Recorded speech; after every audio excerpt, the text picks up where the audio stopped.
இருக்கிறார்கள். அதை எதிர்த்து இந்த சட்டத்தை திருப்பி பெற வேண்டும் என்ற கோரிக்கை ஆர்ப்பாட்டத்தை நாம் தமிழர் கட்சி மட்டும்தான் இன்னைக்கு உண்மையாக களத்தில் நின்று முன்னெடுத்திருக்கிறது அப்படிங்கிறத மக்கள் உணர வேண்டும்.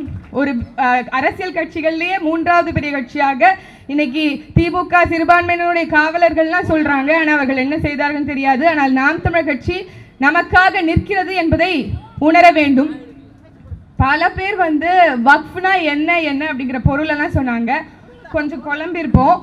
வக்ஃப் அப்படிங்கிறது என்ன அப்படிங்கிறது அந்த அரபு சொல்லினுடைய பொருள் சொல்லிடுறேன். டு ஸ்டாப் அப்படிங்கிறது ஆங்கில பொருளாக்கம். டு ஸ்டாப் அப்படின்னா நிறுத்தி வைக்கப்பட்ட, முடிவுற்ற.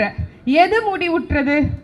இது நாள் வரைக்கும் மனித உரிமையில இருந்த நிலங்கள் இறைவனுக்கு கொடையாக கொடுக்கப்படுது. மனித உரிமையிலிருந்து நிறுத்தி வைக்கப்படுது. எங்களுடைய ஓனர்ஷிப்ல இருந்து, மனிதர்களுடைய ஓனர்ஷிப்ல இருந்து நிறுத்தி வைக்கப்பட்டது அப்படிங்கிறது தான் வக்ஃப் அப்படிங்கிறதுக்கான பொருள். அப்ப இதுல தொடர்ச்சியாக சட்ட திருத்தங்கள் கொண்டு வரப்படுது. கிட்டத்தட்ட 4 முறை சட்ட திருத்தங்கள் கொண்டு வரப்பட்டிருக்கு. ஆனால் இப்படியான ஒரு பெரும் ஒரு போராட்டங்களோ ஆர்ப்பாட்டங்களோ கண்டனங்களோ இதுவரைக்கும் யாரும் முன்வைத்ததில்லை. ஆனால் இப்போது ஏன் இவ்வளவு ஒரு எதிர்ப்பு மனநிலை அப்படின்னா, பாம்பு நான் நல்லவேன்னு சொன்னா எப்படி அது உண்மையாகாதோ, அது எப்படி ரொம்ப நகைச்சுவையான நகைமுறையான ஒரு கருத்தோ அந்த மாதிரி கொண்டு வரக்கூடியவர்கள் அப்படியாக இருக்கிறார்கள். இதற்கு பல காரணங்கள் சொல்றாங்க. ரொம்ப விளிம்பு நிலையில் இருக்கக்கூடிய இஸ்லாமியர்களுடைய நலனுக்காகத்தான் இந்த சட்டத்தை கொண்டு வருகிறோம் என்று சொல்கிறார்கள். நம்ம கேட்க வேண்டியது அடிப்படையில் ஒரு கேள்விதான். ஏற்கனவே வக்ஃப் நிலங்களை ஆக்கிரமிப்பு செய்து வைத்திருக்கக்கூடிய எத்தனையோ பெரிய கார்ப்பரேட் வணிகர்கள் இருக்கிறாங்க, கவனதாரிகள் இருக்கத்தான் செய்யறாங்க.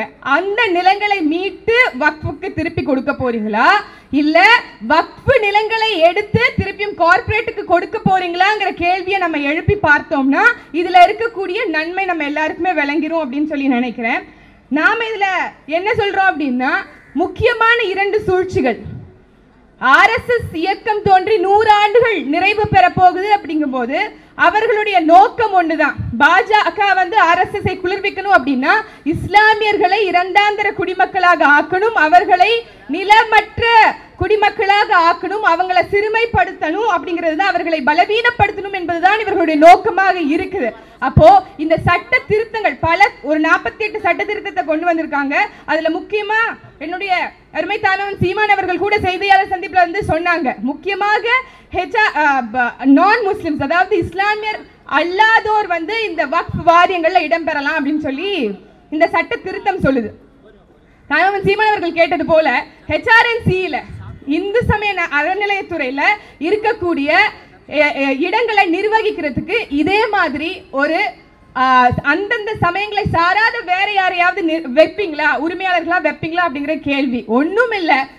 இங்க அறநிலையத்துறை நடத்தக்கூடிய கல்லூரியில கூட ஒரு விரிவுரையாளரை கூட நீங்க வேற்று மதத்தை சார்ந்தவங்க இருக்கக்கூடாதுன்னு சொல்றீங்க. 2004ல இதே மாதிரி உச்சநீதிமன்ற தீர்ப்பு ஒன்று வந்தது. என்ன அப்படின்னா, சாய்பாபா கோயில அந்த சாய்பாபாவினுடைய பக்தர்கள் மட்டும்தான் நிர்வகிக்கணும் அப்படிங்கிற அந்த வழக்குக்கு தீர்ப்பை உச்சநீதிமன்றம் கொடுத்தது. இப்படியெல்லாம் ஏற்கனவே தீர்ப்புகள் இருக்கும்போது வக்ஃப் வாரியத்தில் மட்டும் அதை நிர்வகிக்கக்கூடிய உரிமையை எப்படி வேற்று மதத்திற்கு கொடுப்போம் என்கின்ற தார்மீகமான கேள்வியை நாம முன்வைக்க வேண்டிய அவசியம் இருக்கிறது. கார்ப்பரேட் கண்ணுகளை இந்த மொத்த சூழ்ச்சியும் உருவாவதற்கு ஒரு முக்கிய காரணம் இருக்கு. என்ன அப்படின்னா, எங்கேயோ போக வேணாம், திருச்சியில் இருக்கக்கூடிய திருச்செந்தூரை என்கின்ற கிராமத்துல அந்த ஒட்டுமொத்த கிராமமும் வக்ஃப் நிலத்துக்கு சொந்தமானது அப்படின்னு சொல்லி உரிமை கொண்டாடுறாங்க. பாருங்க, வக்ஃப் உரிமையாளர் வக்ஃப் வாரியங்கள் இப்படி எல்லா சொத்துக்களையும் தன்வயப்படுத்திக் கொள்ள துடிக்கிறாங்கன்னு ஒரு பொய் செய்தியை மிகவும் வேகமாக பரப்புனாங்க. இன்னும் சொல்ல போனால் நேஷனல் மீடியாவினுடைய கவனம் அது ஈர்க்கப்பட்டது. எல்லோரும் இதை பத்தி பேசினாங்க. அப்போ அங்கதான் சந்தேகம் பிறக்குது, அங்கதான் ஐயம் பிறக்குது. எதற்கு இது நேஷனல் மீடியா அட்டென்ஷன் பெறுது? ஏன் திருச்செந்தூரில் இருக்கக்கூடிய கிராமம் ஒட்டுமொத்தமாக முதல்ல வக்ஃப் வாரிய சொத்துன்னு யாரு சொன்னா? ஆனால் வக்ஃப் வாரியத்தை கேட்கும் போது NOC கொடுத்துறாங்க.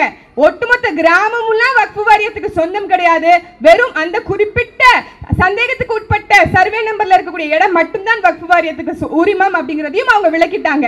யாரோ ஒருத்தவங்க வந்து இந்த நிலத்தை வாங்குறதுக்காகவோ விற்கிறதுக்காகவோ போறாங்க ரெஜிஸ்டர் ஆபீஸ்க்கு. அவங்களுடைய குழப்பத்தை தீர்ப்பதற்காக இந்த பிரச்சனையை பூதாகரப்படுத்தி இருக்கிறது ஒன்றிய பாஜக அரசு. இதற்கு பின்னாடி ஒரு நுணுக்கமான அரசியல் இருக்கிறது. வேறு ஒன்றுமில்லை. இஸ்லாமியர்களை சிறுமைப்படுத்தி அவர்களை நிலமற்றவர்களாக ஆக்கணும். அவர்களை சிறுமைப்படுத்துவதன் மூலமாக ஆர்எஸ்எஸ் அவர்கள் திருப்திப்படுத்த போறாங்க. அது மாத்திரம் இல்ல, அவர்கள் கார்ப்பரேட்டுகளுக்கும் ஒரு மிகப்பெரிய ஒரு சப்போர்ட் மெக்கானிசமாக ஒன்றிய அரசு தொடர்ச்சியாக இருந்து கொண்டிருக்கிறது. பொது சொத்துக்களை தானே கார்ப்பரேட் காரங்கெல்லாம் கண் வைக்கிறாங்க. இன்னைக்கு 2002 அம்பானியோடைய சொந்த அந்த பில்டிங் வந்து பல ஏக்கர்ல இருக்குன்னு சொல்றாங்க, பல ஆயிரம் ஏக்கர்ல இருக்குன்னு சொல்றாங்க. அது வக்ஃபு சொத்துன்னு சொல்றாங்க. அதை அவர்களால எடுத்து திருப்பியும் வக்ஃபுக்கு கொண்டு வந்து கொடுக்க முடியுமா அப்படின்னு கேட்டா இல்ல. மாறாக வக்ஃப்னு சொல்லக்கூடிய சொத்துக்களை இது நீங்க தான் உரிமையாளர்கள் ப்ரூவ் பண்ணணும் அப்படிங்கிற அமெண்ட்மெண்ட் தான் இதுல கொண்டு வந்திருக்கிறாங்க.